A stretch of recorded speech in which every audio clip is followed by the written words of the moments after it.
You're listening to Soundside. I'm Libby Denkman. A California doctor is suing primary care provider OneMedical, claiming she was fired in part for retaliation for raising concerns about patient care.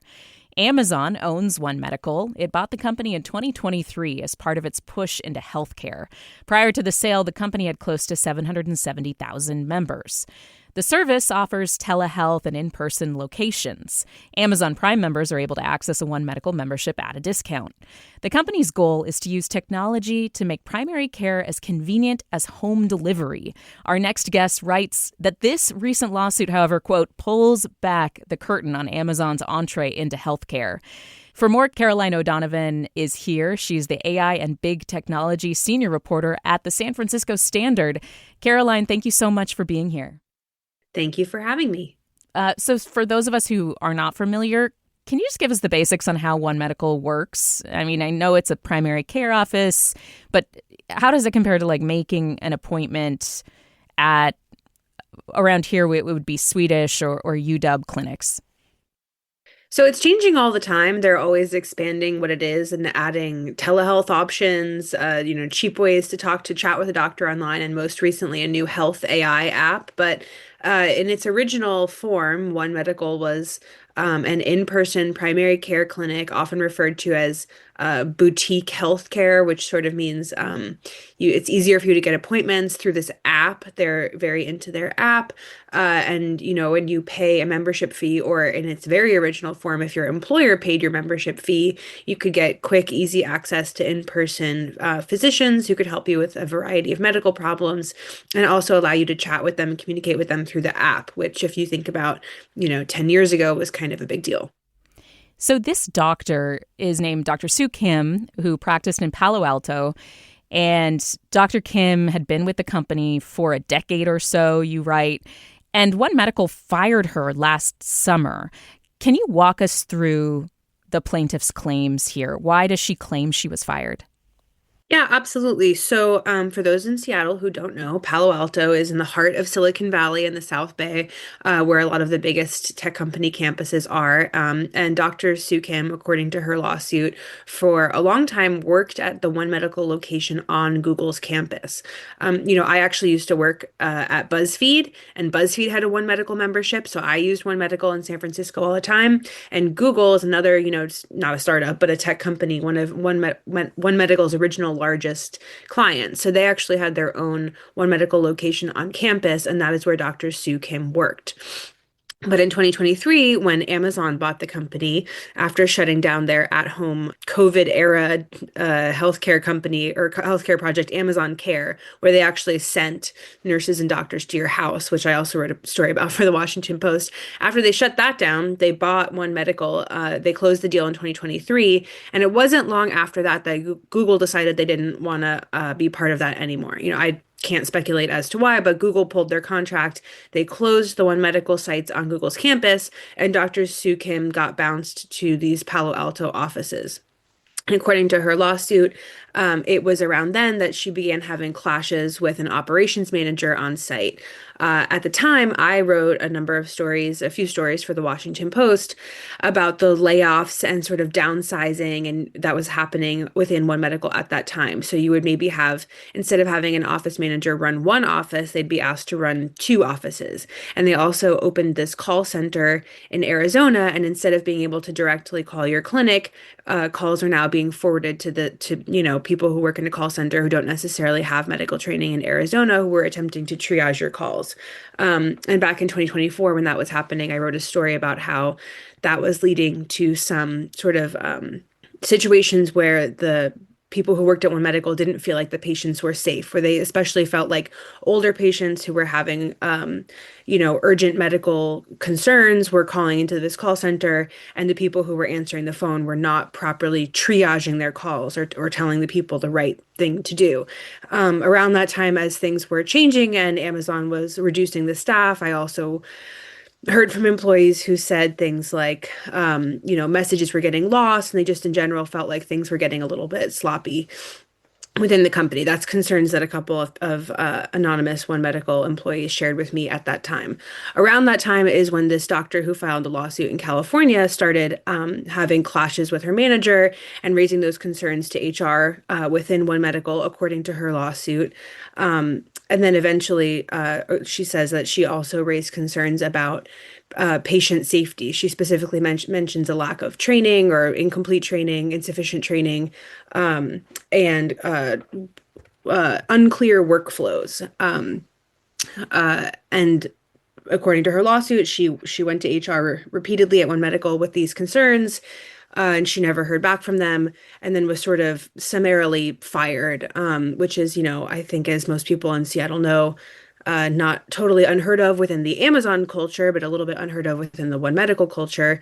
Kind of went to work one day and then was approached and told, "You're terminated, take your stuff, get out of here," on the same day. So basically, she began filing some complaints about patient safety and, potential employee misconduct in May and July of last year. And then she's fired in August after the company opened an investigation on her. And she's saying basically that this is retaliation. Do I have that right? Yes, she's saying that she's being retaliated against for raising these concerns, for asking HR to look into her concerns about training and workflows and the operations manager that she was having clashes with. And yes, she was fired in August 2025 and filed a lawsuit saying that she was wrongfully terminated. Did you get a chance to talk with her for the story? No, I did not. She was not able to comment, and her lawyers did not respond to my request for comment either.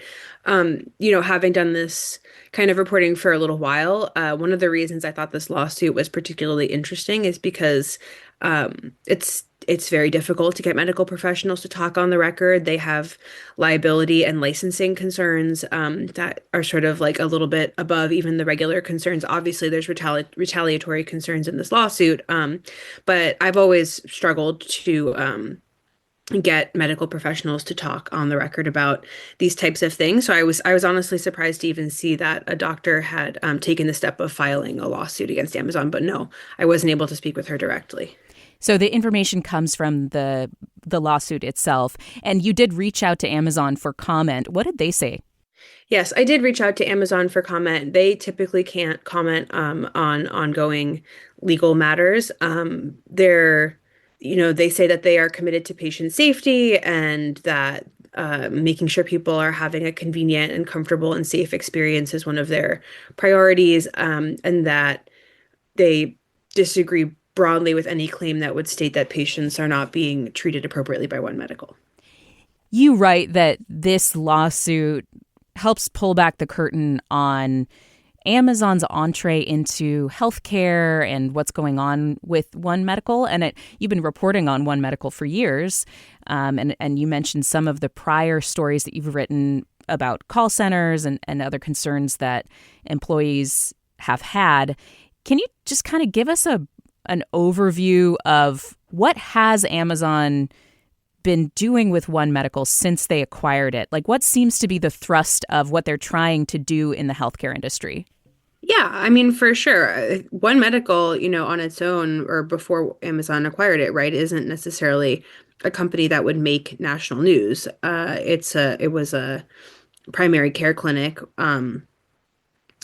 that wasn't particularly large and wouldn't impact that many Americans. But once Amazon acquires a company, right, if you think about the way that they acquired Whole Foods, for example, right, they're doing that in part because they want to take the data that company is generating. They want to observe it, observe their experience, gather data about how the business operates, and then scale that to an Amazon-sized customer base, right? So it was only a year or two ago that they opened up OneMedical to all Amazon Prime subscribers and offered a discount, right, which is a much larger customer base than the number of patients that you stated at the beginning that they originally had before Amazon acquired it. So Amazon wants to make it a lot bigger, but that doesn't necessarily mean that they're going to build a brick and mortar OneMedical primary care clinic in every town, right? Because that's not what Amazon is known for. What they're known for is delivering stuff really quickly and seamlessly and conveniently to your doorstep.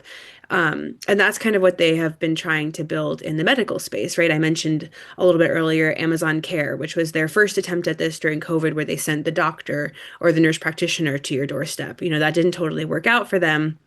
And now they're making this really big play in the telehealth space. So the way that they're growing OneMedical from something where you use a nice, convenient app to book an appointment where you go see a doctor in person, they have vastly expanded the availability of telehealth options. And within the Amazon Health umbrella, that could even include something where you just sort of, text or online message with a nurse or a doctor that you've never met. You probably don't really know where they are, but you can just sort of, shoot off a message that says, I have a head cold, like I do. And then the idea is that you just get someone within minutes or even seconds on the other end of the line that says, okay, I have access to all your medical records and I can, shoot off a prescription for you to take care of that. And oh, by the way, we also acquired PillPack, so we also have a digital pharmacy. And did you want that delivered by drone, which is service that they're experimenting with in certain parts of the country. It's not widely available now, but that's the vision, right? And now they're even doing it with AI increasingly, which I haven't written about yet, nor done too much reporting on, but if you go to Amazon's website, you can sign up for Health AI, which is also part of the OneMedical umbrella, and have an AI chatbot deal with your medical problems. So that's really what they want to do. They want to make all of these products, all of these health products available to as many people as they possibly can. And in their own words, make healthcare more accessible, right? Which is a good goal to have because for a lot of people, it is difficult to access healthcare, especially in rural parts of the country or places where hospital systems are shutting down and things like that. So there is a noble goal at the heart of all of that. Yeah, I guess that was going to be my last question before we pivot here is, so Amazon has a lot of big plans for the healthcare industry, and tech is known for like looking for different places where it can disrupt, and find gaps or inefficiencies and find better ways to deliver that service or more, at scale, more efficient ways.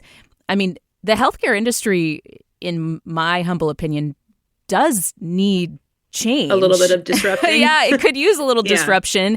I guess my question is what will this strategy by Amazon mean, and is this the best for patients? Is this the best future for patients? And what else are you looking into? You said the AI aspect of this. Any other questions you have going forward?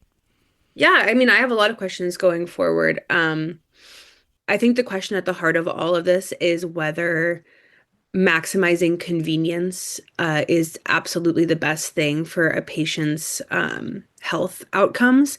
And I think that really depends on who you are. I think that OneMedical, when it started out, was this, as I said at the beginning, it was employer funded. So it typically was for people living near downtowns, living in major cities, who worked for tech companies or startups or, highly valuable companies, who frankly tended to be a little bit healthier, right? You're talking about those people who are in their 20s and 30s and don't have a lot of major health concerns. What I've heard from people that work at OneMedical is that when you open that up to everyone in the country who has an Amazon Prime membership, especially in more rural parts of the country, you start bringing in people who have a lot of chronic health issues or who haven't seen a doctor in a long time or who have, conflicting different, and it's difficult for these health professionals to address those needs over a telehealth visit or over a chat. And that's something that I know has stressed out a number of OneMedical staffers who have kind of been along for the ride and riding this transition. And I've heard about cool things too, like cool ideas. I think one of the problems that those people face is that if you are, for example, Amazon's not the only company getting into telehealth, right? Or pushing telehealth to be available to more people. A lot of people have access to telehealth services like Teladoc or something through their health insurance. In my experience, and I think the experience of others, a lot of those are built into the hospital system or doctor's office that you're already using. So it's a little bit easier to transition from a telehealth appointment to an in-person appointment when you're within a more traditional healthcare system. If the problem that you're having has sort of gone beyond what a telehealth doctor who's not able to touch you, isn't able to see you, can and isn't able to do medical tests right there on the spot can actually do. With Amazon OneMedical, since that's not where they're coming from, they have this problem where they need to be able to connect their patients with an in-person doctor if they don't have a OneMedical brick and mortar office where that person is. They are growing, some of the hospital partnerships that they have, and I've even heard that they're working on interesting ways of dealing with that. Like if you think about the kind of facility where you might go to get labs drawn, there are companies that sell technologies that are like a wand where you can sort of take your own vitals in a remote setting and then send that to a company. That's one way that people are talking about experimenting around rural health. That could replace blood work? No, it wouldn't replace. No, it's not a Theranos situation. Okay, I'm just saying we've been there. No, imagine like a lab core kind of thing, right? A booth with a wand in it where you take your vitals and your vitals are transmitted to a doctor. So even though the doctor that you're talking to is not in the same town that you are in, maybe there's a way that people could use technology to take some of their own vitals when they're trying to make telehealth work, Got it. I'm not saying that's something that OneMedical is doing now or that their business model relies on in any way. It's just something that I've heard people in this space kick around as a way to make telehealth make sense in order to increase accessibility while also dealing with the question of, we all sort of know or have been told that the best kind of primary care is someone that you have a relationship with, who you see frequently, who has known you for a swath of your life and, like can see and touch you. And so I think that's a challenge that businesses like this one are going to have to contend with. I'm speaking with Caroline O'Donovan, who is the AI and Big Technology Senior Reporter at the San Francisco Standard. Before we go, Caroline, the San Francisco Standard is a relatively new gig for you. Prior to February, you were the Amazon reporter at the Washington Post, which, of course, is owned by Jeff Bezos. How has your approach to covering Amazon changed when, you were caught up in those big layoffs in February? Now the Washington Post has no Amazon reporter, I guess we should note. Now that you are at the San Francisco Standard, have things changed for you in the way that you cover the company? Well, first of all, yes, there is no longer an Amazon reporter at Jeff Bezos's Washington Post, which I find to be very sad. I was not the only person covering the technology industry who was laid off. We had an office in San Francisco that lost a number of people, and I continue to think that it's concerning to see the focus shift away from that, especially at a paper that is owned by Jeff Bezos. And, my colleagues, I still have former colleagues who are there, and I wish them all the best, but that is something that that worries me for sure. As you said, my new job title is not Amazon reporter. The San Francisco Standard's a little smaller, so I got to cover a little bit more ground. And, the company's Amazon obviously is based in Seattle where you guys are, so probably not going to be squarely in the center of my focus anymore. But obviously, right, as we've been talking about this whole segment, they have a very wide reach, both in their logistics network, the number of people they employ. There are Zoox self-driving cars going by my new office all the time. And that's an Amazon-owned self-driving company. I don't think you guys have those up there yet. No, not yet. They're strange looking. They're like a refrigerator turned on its side shape. So the Waymos just look like a car, but there's no one driving it. The Zooxes are totally different thing. So, Amazon touches all of our lives. It's still in San Francisco. I'll still be covering it, but it won't be the primary focus, in a town that's overrun by OpenAIs and Anthropics. Caroline, thank you so much for doing this. I really appreciate the time, and I'm so happy that you are still on the tech beat, even if it isn't so focused on Amazon anymore. And obviously, you're still doing the reporting on the company. Caroline O'Donovan, the AI and Big Technology Senior Reporter at the San Francisco Standard, thank you. Thank you so much. And you're listening to Sound Side. I'm Libby Denkman. Before we move on, OneMedical sent us a statement about Caroline's story and Dr. Kim's lawsuit, and I'll read part of it here. Our investigation into the concerns found no safety issues and patients received quality care, and this is in fact a serious workplace conduct matter despite attempts to frame it otherwise. We dispute the allegations in this complaint, and this employee was not terminated in response to raising safety concerns. OneMedical is committed to maintaining the highest standards of patient care, and we fully investigate and take appropriate action to resolve concerns and do not retaliate against employees who raise them. While we cannot comment on the specifics of this personnel matter, we work hard to maintain a respectful workplace for all team members and are confident in the thoroughness of our investigation and outcome. Again, that's part of the statement from OneMedical. Thanks for listening to Soundside. Don't forget you can listen live on KUOW 94.9 FM Seattle at noon and 8 p.m. Monday through Thursday, or anytime online at KUOW.org or on your favorite podcast app.